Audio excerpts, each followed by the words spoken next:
Olá, pessoal! Tudo bem, quarto ano? Vamos lá começar a nossa aula de hoje. E a nossa aula de hoje de História, a gente vai falar sobre a população brasileira, tá? A miscigenação.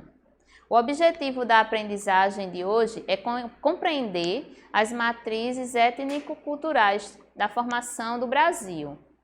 As habilidades da Base Curricular Nacional seriam identificar os seus lugares de vivência e em suas histórias familiares elementos de distintas culturas, europeias, latino-americanas, afro-brasileiras, indígenas, ciganas, mestiças e etc., valorizando que é próprio de cada uma delas e sua contribuição para a formação da cultura local e brasileira. Então, observem agora a nossa aula, que a gente vai agora aprender um pouquinho como foi a formação do povo brasileiro, né? Então, a gente vai aprender um pouquinho de nós mesmos. Então, acompanhe aqui comigo agora na tela, vamos dar uma olhadinha na tela, tá bom? Onde fala aqui que a miscigenação ou mestiçagem consiste na mistura de raças, de povos e de diferentes etnias. Assim, multirraciais ou mestiças são as pessoas que não são descendentes de uma única origem. Essas pessoas possuem características de cada uma das raças que descendem, né? Então, o povo brasileiro realmente é uma mistura. A gente viu em aulas atrás como foi a colonização do nosso país e foram chegando alguns povos para cá. E daí foi formando a população, né, a sociedade do povo brasileiro. Aqui nessa imagem nós temos aqui, ó, o mapa do Brasil e alguns índiozinhos. Aí eu pergunto assim para vocês, né? Quem já era dono dessas terras? Antes dos portugueses chegarem aqui no Brasil, essa terra já tinha dono, que eram os indígenas, né, os nativos que aqui moravam.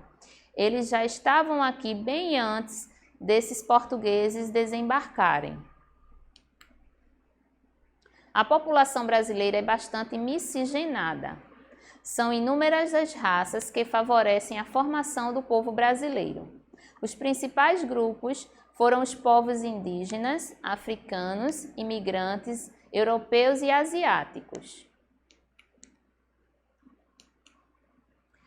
O que a história conta? Conta que o povo brasileiro foi formado a partir de mistura de grupos étnicos. O Brasil é um país de grande miscigenação. Onde tudo começou? Lá no século XVI, com a chegada dos brancos, com a colonização, iniciou-se a mistura de sangue. O branco com o índio, que ficou o caboclo. Mais tarde vieram os escravos, né? Lembra daquela aula que a gente teve sobre os escravos, a diáspora africana, que eles foram trazidos da África para serem escravizados aqui no Brasil? Pronto, a partir desse povo também houve a mistura do branco com o negro, onde se formou o mulato, e do negro com o índio, que se formou o cafuzo. Aqui nessa composição temos aí o que eu falei anteriormente, que seria o índio, o branco, o negro e asiáticos.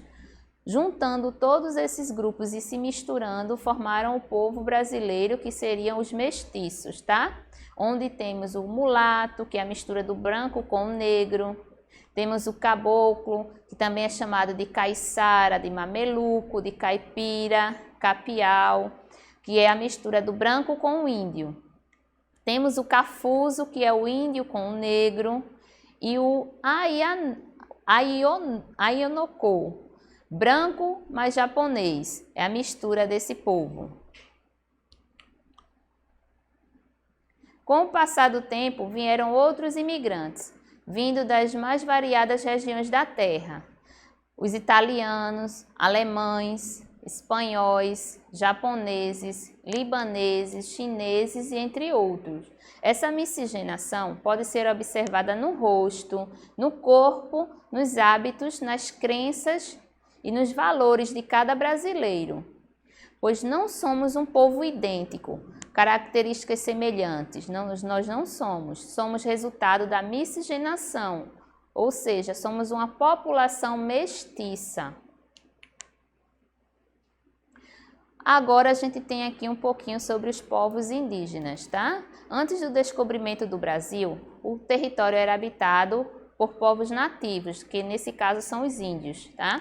Existem diversos grupos de indígenas no país, dentre os quais estão Carajá, Bororó, Caigangue e o Yanomami. No passado, a população desses índios era de quase 2 milhões de índios, que hoje reduziu bastante. Os povos europeus que aqui chegaram. Temos os portugueses, né? No período aí de descobrimento. O primeiro povo europeu a chegar aqui no nosso território foram os portugueses, no ano de 1500. Os primeiros portugueses chegaram no chamado Novo Mundo, tá? Que seria a América. E com eles o navegador Pedro Álvares Cabral desembarcou no litoral do território. Logo, os primeiros europeus tomaram posse das terras e tiveram os primeiros contatos com os indígenas, denominados pelos portugueses de selvagem, ou seja, os portugueses, assim que chegaram, avistaram aquelas pessoas sem roupa. Para eles era muito estranho, eles pensaram assim, são selvagens, então começaram a chamar de selvagens essas pessoas, tá? E uma coisa que eu quero enfatizar aqui, que seria uma herança portuguesa, tá, para a cultura brasileira, que aqui deixaram, seria a nossa língua. Nós falamos o português porque é uma herança dos portugueses que aqui desembarcaram. Conflitos iniciais. O primeiro foi entre os colonizadores e os índios, né? No caso, aí, os colonizadores seriam os portugueses. O segundo conflito que teve foi entre os colonos, tá, que aqui estavam, e os jesuítas. Esse conflito culminou na expulsão dos jesuítas, que eram padres, do Brasil, pela coroa, que ficou do lado dos colonos, que consequentemente foram chegando outros povos imigrantes, africanos, holandeses, franceses, espanhóis, asiáticos, entre outros. Demais europeus. Igualmente, durante o período colonial, temos que considerar a influência dos holandeses, especialmente aqui em Pernambuco. A chegada dos holandeses significou a vinda de uma nova religião, que seria o calvinismo, tá? Trazida por eles. No princípio, este gerou vários conflitos de ordem religiosa. Por quê? Porque Portugal, ele era um país tipicamente católico, então houve um choque de religiões aqui. Então aconteceu episódios de conflitos também, tá? De destruição de templos católicos aqui. Os holandeses, também chamados de batavos, permaneceram 24 anos até serem expulsos por uma armada luso-espanhola. Imigrantes europeus no Brasil nos séculos XIX e século XX. Durante o século XIX, após a vinda da corte portuguesa, os portos brasileiros foram abertos para o comércio com outras nações. Igualmente, pessoas de qualquer nacionalidade que desejavam fazer uma vida melhor puderam se estabelecer no Brasil. Desta maneira, levas de italiano, de alemães, suíços, poloneses, espanhóis e árabes de diversas procedências vieram até o Brasil. Cada uma dessas ondas de imigrantes acrescentou sua cultura e seus costumes para o Brasil. Assim, temos uma série de pratos, como o quibe, a esfirra, não é? Que é de origem árabe, mas aqui no Brasil a gente conhece bem, já comeu alguma vez essa esfirra, mas não é uma coisa própria do Brasil. Foram os árabes quando vieram para cá como imigrantes e trouxeram. Bem também como a introdução das massas, né, que foram trazidas como as massas, que eu me refiro ao macarrão, alguns outros tipos, a lasanha e almôndegas, também foram trazidas pelos imigrantes italianos. Por sua parte, no século XX, a imigração japonesa foi estimulada pelos governos de ambos os países, Como consequência, o Brasil tem a maior população de descendentes japoneses no mundo. A chegada dos africanos no Brasil. Os africanos foram trazidos para serem escravos nas Américas. No entanto, cada indivíduo trouxe seu idioma, sua fé e suas habilidades. Desta maneira, este saber foi se disseminando, tanto nas fazendas, onde trabalhavam como os quilombos, que eram espaços também de liberdade, né? Apesar de toda a brutalidade da escravidão no Brasil, os africanos introduziram alimentos como o feijão e o quiabo.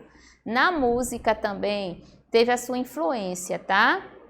Teve aí o ritmo sincopado próprio da música popular brasileira. Igualmente na dança, verificamos que o jeito de mover a cintura foi herdado dos africanos, o que originou uma afinidade de bailes como o maxixe e o samba. Os africanos, como os povos iorubás e gegés, trouxeram a religião e os seus orixás, que foram misturados com as crenças cristãs. Isso deu origem aos terreiros de candomblé e, posteriormente, à Umbanda no Brasil. Além disso, várias palavras africanas foram incorporadas ao português brasileiro, como quilombo, maribondo, moleque, farofa, coxixá, quitute. São algumas das palavras que nós usamos, mas que é de origem africana. Tá? Os mulatos que nasciam aqui eram 3 tipos. Tinha os banda-forra, que era negro com branco. Tinha o salta atrás, que era o negro com o índio. E tinha o terceirão, que era o negro com o banda-forra. Tá? Já era o negro com a mistura do negro com o branco, que seria esse banda-forra. Mestiçagem no Brasil. A união entre os diferentes biotipos humanos acabou gerando indivíduos que não eram completamente indígenas, brancos ou negros, no que se refere ao aspecto genético. Este fenômeno é chamado de miscigenação ou mestiçagem e está muito presente na sociedade brasileira. Como esta era uma sociedade que se pautava sobretudo pela cor da pele, os novos tons ganharam nomes específicos. Vejam alguns deles aqui nessa tabela. Temos aí o mameluco, caboclo caiçara, né? Que era o mestiço de branco com o índio. A coloração da pele era cobreada, lembrava os mamelucos egípcios. O coriboca era filho de índio com o mameluco. O mulato já era o filho de negro com o branco. O pardo, filho de mulato com branco. O cafuso é o filho de negro com o índio. O cabra era o filho de negro com o mulato. E o crioulo era o filho de pais negros nascidos no Brasil. E aqui eu trago para vocês os Brasis de Darcy Ribeiro. Mas antes de falar desses Brasis que Darcy Ribeiro cita em um livro que ele escreveu, eu quero mostrar para vocês aqui a imagem dele e falar que ele foi um educador, foi um etnólogo, um antropólogo, um escritor brasileiro, tá? Então ele escreveu um livro onde ele citou os Brasis. Nesse livro, ele aborda a história da formação étnica e cultural do povo brasileiro, tá? Essa obra foi lançada em 1995, onde ele descreve os 5 Brasis, segundo ele. O Brasil crioulo, ele fala que nasceu nos engenhos nordestinos, na monocultura e no trabalho escravo, representando pelos negros e mulatos. O Brasil caboclo nasceu da mistura de índios com os outros mestiços na região norte do país. O Brasil sertanejo nasceu como dependente da açucareira, pela pastagem do gado, introduzida no Brasil pelos portugueses, que obrigava um certo contingente de mão de obra, o vaqueiro, representados pela região nordeste do país. O Brasil caipira são os homens que dirigiam as bandeiras e adentravam ao interior do Brasil e a população paulista. E o Brasil, por fim, né, o quinto seria o Brasil sulista. É decorrente da expansão paulista que atingiu a região sul e somou-se a outras influências para gerar os sulinos, tá? Então aí o Darcy Ribeiro, né, como antropólogo, ele quis mostrar as três matrizes étnicas, que são o branco, né, no caso o português, os índios, que são os nativos, e os negros africanos, que eram os escravos trazidos da África. Seriam essas três matrizes que seriam as formadoras da identidade do povo brasileiro nas suas características locais, modo de sobrevivência e cultura e religião. Tendo em vista essa diversidade de raças e culturas e etnias, o resultado só poderia ser a miscigenação, né? Então, o que seria essa miscigenação de fato? É a mistura das raças. O caráter nacional. E de onde vem esse nosso jeitinho, esse nosso modo de falar, tá? Vem dessa mistura das raças e culturas e etnias, tá? São tudo isso que define o povo brasileiro, que faz ele ser único. Então, agora aqui a gente vai ter um momento de treinar a nossa aprendizagem de hoje. Então, vem comigo agora para a gente prestar atenção aqui na nossa atividade de hoje. Na atividade temos aqui o primeiro quesito, onde tem aqui o mapa, né? O mapa do Brasil, tá? E eu pergunto, a nossa aula de hoje, para quem está ligadinho e prestou bem atenção na aula, foi sobre o quê? Eu falei sobre a população brasileira ou eu falei sobre os estados do Brasil? Quem ficou ligadinho vai saber responder de cara isso aqui. Então, é isso aí. A nossa aula de hoje foi sobre a população brasileira, como foi formado o povo brasileiro. No segundo quesito, quer saber quem eram os nativos do território durante o ano de 1500, ou seja, no ano de 1500, quando os portugueses chegaram, quem eram os nativos daqui? Eram os portugueses ou os índios? Tá óbvio isso aqui, né, gente? Que seriam quem? Os nativos que eu falo aqui são os índios, os indígenas. No terceiro, quer saber quem foram os povos que contribuíram para essa miscigenação, para a formação da população brasileira. Foram apenas os indígenas? Ou foram negros, europeus, asiáticos, africanos, entre outros povos? Isso aí, né? Não foram apenas os indígenas, e sim todo um conjunto de grupos étnicos formou essa miscigenação e a gente o que é hoje. É correto afirmar que o povo brasileiro é mestiço? Nós, a população brasileira, nós somos mestiços, sim ou não? Sim, né, gente? Nós somos mestiços, sim, pois nós somos uma mistura de raças. E por fim aqui, a nossa língua é herança de qual povo? Nós falamos a língua portuguesa. Então, essa herança vem de que povo? Vem dos indígenas ou dos portugueses? Dos portugueses, né? Eu falei lá no início da aula isso aí.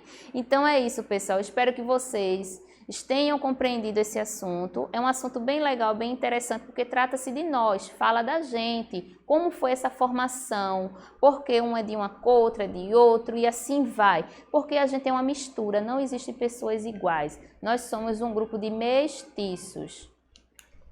E por fim, eu trago aqui um poema, tá? Vou ler com vocês. Dizem que sou preto, dizem que sou branco, dizem que sou amarelo. Quem importa a raça, se todos têm o coração vermelho? O que importa a cor da pele, se não o caráter? Então é isso, pessoal. Eu quero deixar essa mensagem para vocês, que não importa a cor da pele, e sim o que você é e quem você é, o que você passa para a sociedade de bom que você tem, tá bom? Então agora eu me despeço de vocês aqui, espero que vocês tenham gostado da nossa aula de hoje. Um grande abraço, fiquem todos com Deus e até a próxima aula. Tchau, tchau!